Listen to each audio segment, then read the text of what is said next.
Hello guys, welcome to Tech Design. I hope you enjoyed my previous tutorials on move command as well as assembly constraint. So in this video, I'm going to show you this example. Usually this example will be shown to those who will join my online tutorials, and also I will show how to make remastering for these components which are actually a casting component. So if you want to join my online tutorials, you can have a link in the description which will take you to the registration form, so you can fill up the form and join my online tutorials. There are many people who are taking an individual screen sharing, so I'm just giving the training for a single person, so that will cost more, but still the people are taking individual courses. If you like, you can take an individual courses or pooled courses. So you can check the form. You can check the link in the description where you will get two links. One is with all the information about the online courses, and the second is with a registration form. So let us start with this example. So I create a new form, so that I will just start a new file.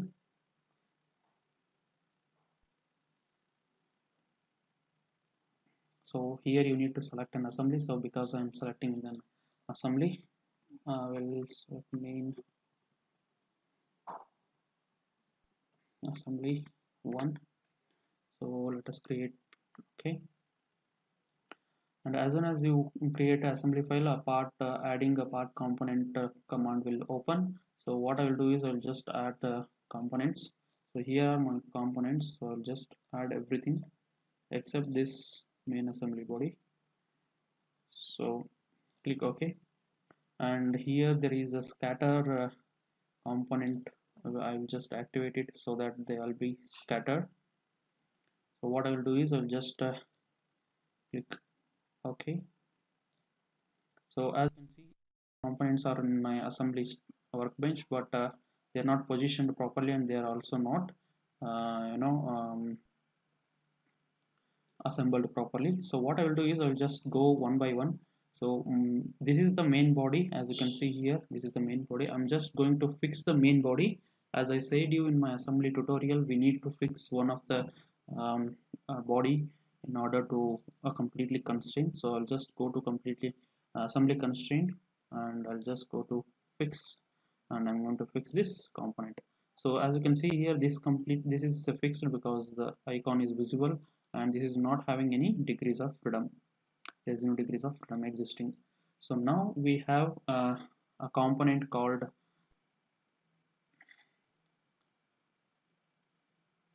now we have to locate this onto this. So what I will do is I'll just go to assembly constraints,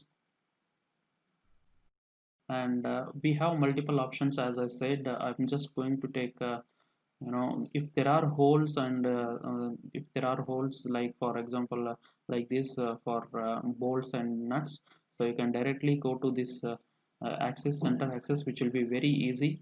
So you need to select an axis so that it will be easy. So I'm just selecting this axis, and here is my body, and I want to place that here. So center to center alignment is done. As you can see, my body is going inside. So what I'll do is I'll just click OK. As I said here, there is a position which will tell you which are the components are constrained. So this is the component which is not completely constrained, but this is partially constrained. So I'll just check the the degrees of freedom. As you can see here, around 2 degrees of freedoms are active. One is rotational and one is translation. So what I will do is I will just move that component so that it will be visible for me to make a constraint. Select this component. Okay, I'll just move it a little bit top. Okay, and now what I will do is to restrict the rotation, I will just center line with again one more axis. So what I will do is I'll just take an axis alignment again, and I will just check these two should be in center. So as you can see here, this is the center line, this is center line axis. So now if you refresh this and then check the degrees of freedom, I think only one translation freedom will be there. So I said you in this assembly tutorial, like there are multiple ways in order to restrict this kind of rotation. So what I'll do is I'll just go to an assembly constraint again, and I will make a touch between this face to this face. So here is the touch. So what I will do is I'll just go and select this component and this face. So those are touched now. Now if you see this component, this is completely constrained. So this is how you can goes on constraining each and every component which will be going to restrict the all the degrees of freedom. If you check the degrees of freedom for this, now there are no degrees of freedom existing. So next what we have is so this component will come and rest on this. So what I will do is I will just select this body. This is the upper body, and let us go to constraints, and what I will do is hope you can see here there is a face this. So let us make that face to come and sit on this face. So I'll just selecting touch.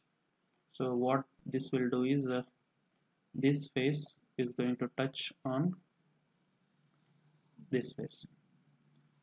So now if you see here these two are touching, and now what I will do is I'll make one more touch. So I'll just make an alignment between this face to this face. So I'm selecting this face, and this. As soon as I select, it will show, you can see here that will come and align along top view. You can see here. And now I will give one more alignment. Suppose if you click OK, you will able to check what are the degrees of freedom that are still active. You can see this rotation is still under active. So in order to constrain that, what I will do is I'll just give an alignment between this face to this face. So this is my alignment face, and again I will give this as my alignment. So now you can see here this is completely come and sit on this face. Now we have, there is no degrees of freedom active for this component now.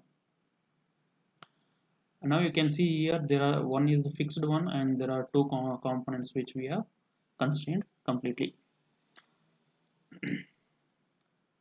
Now the next component we have is we have this center body which will come and sit here. I said previously, like we have many options to constrain each and every component. So I will show you this one with a different manner. So what we have to do is I will just go with a concentric. So let us select this okay, this face and this edge. I'm just going to make a concentric. As you can see here, as soon as I make concentric, this will go and sit there. So now to check which are the degrees of freedoms that are active, you can see the rotation is active. So either for the for constraining a rotational, either you can give parallel or perpendicularity. Also you can make any any other angular constraints. So what I will do is I'll just go to assembly constraints, and there is a constraint called parallelism. So what I'll do is I'll just make any two faces parallel to each other, so that it will restrict. I feel these two faces are parallel, so what I will do is I'll just make these two parallel. So now if you check this component, you can see the black dot which is completely constrained. So I'll just refresh in order to reduce this, delete this. Okay, now our third component is fixed. Now we have is this component will come and fix here. So what I will do is I'll just select this. Just check how we can make able to the fix this component. So I think the touch can work here. So what I'll do is I'll just touch this face to this face. So these two are touching now, and also you can see this face which we have given here. The same parallelism I will just give to here. This face will come and sit here. This is, those two are parallel now, and also we can make an alignment within the same faces. So I'll just align this face and this face. So I can see here those two are aligned. Now I think we can also give here there is an edge. You can also give these two as an alignment. So just select align and let us select these two. As you can see here, now this component is completely constrained. I hope this touch or this alignment is not required actually. If you want, you can just delete it. Otherwise, you can keep it. As you can see here, there is a black dot, so we don't have any degrees of freedom left for this one. So now this component will obviously come and fit here. So let us constrain this and go to constraint, and let us give touch. So this face should touch here. Okay, this is completely touching. It looks like it is completely like it is positioned properly, but since it is completely constrained, we have some degrees of freedoms. As you can see here, one is rotational and there are two translational. So in order to rest the translation and rotation, you need to provide some angles or alignment. So what I'll do is I'll just give the alignment between the faces. So this face should align for this face. As soon as you give that, I think some of the, now let us check the degrees of freedom for this.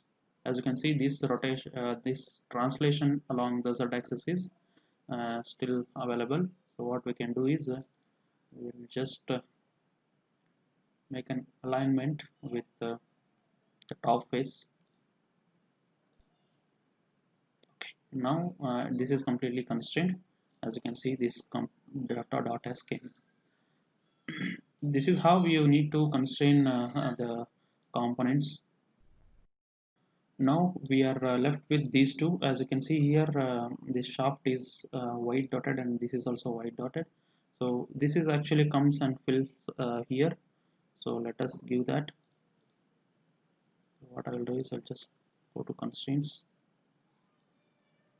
and let us give center line, and here is our center line. Okay, now this is center line, so we can just move it to the front.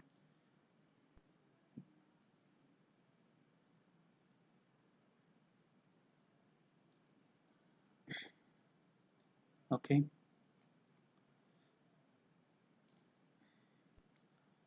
as you can see, this is like circular. So in order to you can give many number of constraints for this, but this rotation along this x-axis could not be obtained. So for that, what I'll do is you align lock, so that this will restrict the rotation of this component. So now you can see this align lock is done. So what we have to do is I think only the translation is left with this one. Let us check that. As you can see, the one translation is left. So I'll just constrain that by aligning it. Let us go to align and let us align this face until and this curve. So as you can see here, this is also completely constrained. So now we are left with a shaft, and this is the one. So where is this actually? Okay, so this is also like circular, so it is better to give an align lock for this. So what I will do is I'll just give an align lock first with this center to this center. So now it is align locked. So when you give align lock, if you check the degrees of freedom along this center, there will not be a rotation, actually it will be locked. So what I will do is I will just make a translation now. Let us make it alignment. This face should be aligned to this. So now it is completely aligned, I think. There are some constraints that are showing red mark. Let us check them. Okay.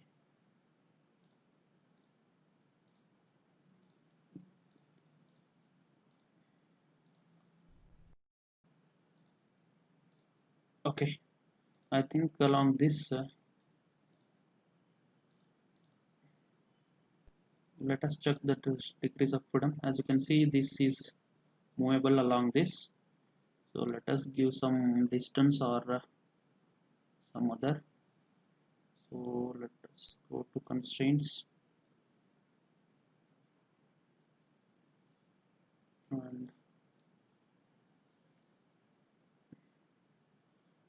either you can align these two axes. So let us try aligning these two align. Okay. Now as you can see, all the components are completely constrained and there is no degrees of freedom active for any component. If you want to hide all these constraints, you can directly right click on here and then directly deactivate the display. This is how you can make an assembly constraint, guys. If you wish to join my online tutorial, go to the description and check out the links and fill the online registration forms, and where I will be teaching you by sharing my screen. Please subscribe to my channel and hit the like button as well as share my videos. Thank you.